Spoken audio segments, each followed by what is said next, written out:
part of the meaning of Insha Allah is that learning to assign our affairs over to Allah subhanahu wa ta'ala and learning how to submit to the divine decree of Allah, which is right at the essence of what it means to be a Muslim.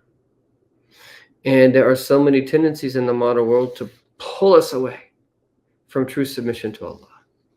And some of the main reasons people disbelieve or refuse to believe is because of this point, how they've experienced the divine decree. And in their minds is that, though, that I can't imagine that God would create this or cause this to happen, or and so forth and so on.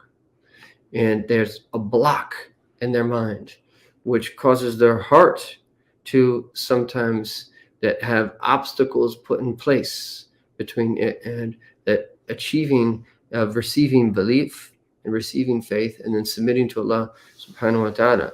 So this teaches us about tafweed, assigning our affairs over to Allah subhanahu wa ta'ala.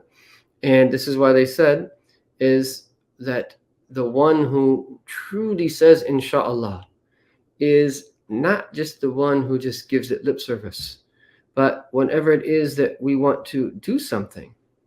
And of course, is that there's degrees. There's things that are okay to do, then there's things that are good to do, then there's things that are better, and then there's the best things that we can do. Is that when we say Insha Allah, we're recognizing deeply is that we're powerless and can't do it except by the power of Allah. And that we're recognizing is that we don't know if that's what's best for us. So we intend what it is that we want to do, but we assign our affair over to Allah subhanahu wa ta'ala and then place our trust in Him and see what then happens.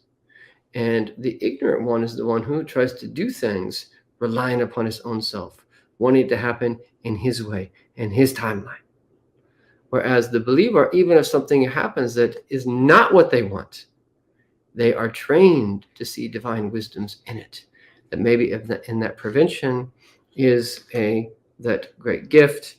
And then the last meaning is that this last verse where Allah subhanahu, this last part of the verse, وَقَدْ عَسَى أَنْ يَهْدِينَ رَبِّي لِأَقْرَبَ مِنْ هَذَا رَشَدًا.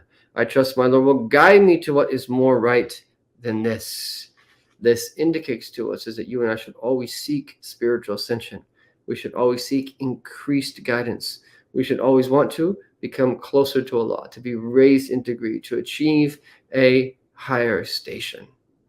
And if we can bring these meanings into our lives and reflect upon them deeply, the next time that we pass by and read these meanings that in Surah Al-Kahf, is that we will have a greater connection to them, and hopefully it will be a means for us to attain that a higher degrees of closeness to Allah subhanahu wa ta'ala by virtue of reciting them and contemplating them